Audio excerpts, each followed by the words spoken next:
안녕하세요, 여러분. 반갑습니다. Selamat datang di Hakseng Daily. Hari ini kita akan belajar tentang Hangul atau huruf Korea bagian pertama. Jadi, seperti di bahasa Indonesia, di dalam bahasa Korea juga ada konsonan dan vokal. Dan kalau teman-teman mau segera bisa membaca, itu nggak ada pilihan lain selain mengingat bentuk-bentuk hurufnya. Ada huruf apa aja? Jadi ada huruf yang bentuknya seperti ini. Nanti kalau dibaca akan terdengar seperti huruf G. Yang ini akan terdengar seperti huruf N. Yang ini seperti huruf D. Yang ini bisa terdengar seperti huruf L atau L, nanti tergantung dari posisinya dalam suku kata. Terus yang ini terdengar seperti huruf M. Selanjutnya yang terdengar seperti huruf B, bentuknya begini, S. Yang ini bisa terdengar seperti huruf eng atau tidak dibaca, nanti tergantung posisinya dalam suku kata. Terus J dan C. Ini maksudnya H, jadi ini cara bacanya nggak C seperti C biasa gitu ya. Jadi C-nya itu kayak ada udaranya sedikit pas ngomong gitu, jadi C gitu ya. Terus yang ini seperti huruf K, yang ini seperti huruf T, yang ini seperti huruf P. Setiap yang ada dalam kurungnya itu berarti silakan pas ngomong kasih udara sedikit. Yang ini seperti huruf H. Dan seperti yang teman-teman lihat, nggak semua konsonan dalam huruf alfabet kita gitu ada di bahasa Korea. Jadi tolong diingat untuk bagian pertama ini bentuk-bentuk konsonan yang ada di layar ya. Harus ingat supaya nanti bisa bikin suku kata. Nah, selanjutnya untuk huruf vokal itu macamnya juga berbeda dengan yang ada di bahasa Indonesia ya. Kalau bahasa Indonesia itu cuma ada A, I, U, E, O. Kalau di bahasa Korea yang tergolong dalam vokal itu lebih banyak. Ini seperti huruf A, kalau dibaca ini seperti huruf Ya. Nah, yang ini bukan seperti huruf E, O gitu, bukan, tapi dibacanya huruf O. Jadi seperti huruf O, tapi dia mulutnya itu nggak bulat banget gitu pas ngomong, jadi O. Terus yang ini Yo.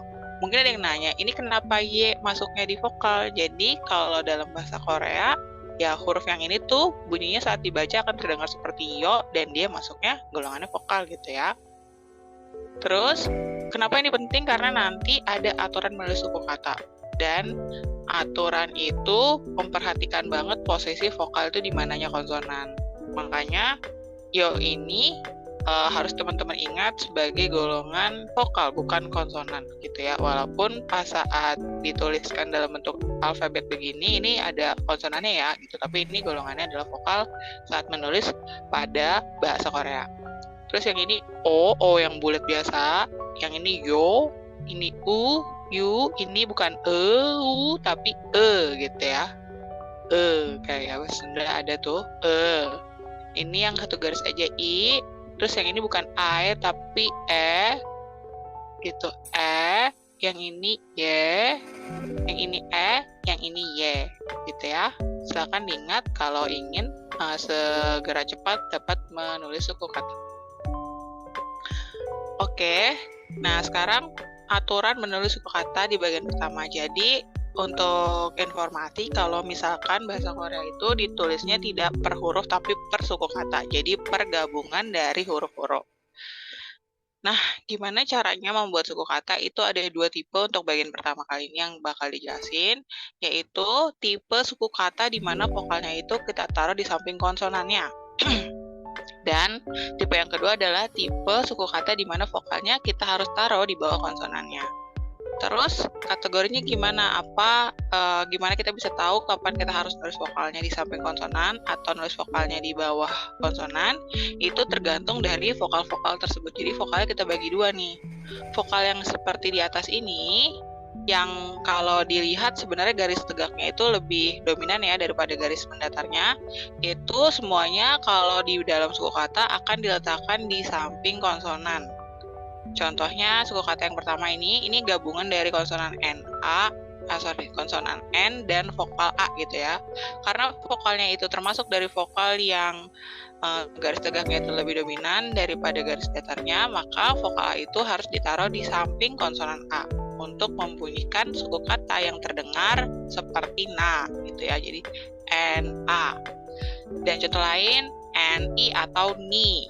Itu juga karena I-nya adalah golongan vokal yang ini nih, yang pertama, tipe yang pertama, maka nanti nulisnya itu di samping N-nya kalau mau menuliskan suku kata yang terdengar bunyinya seperti ni.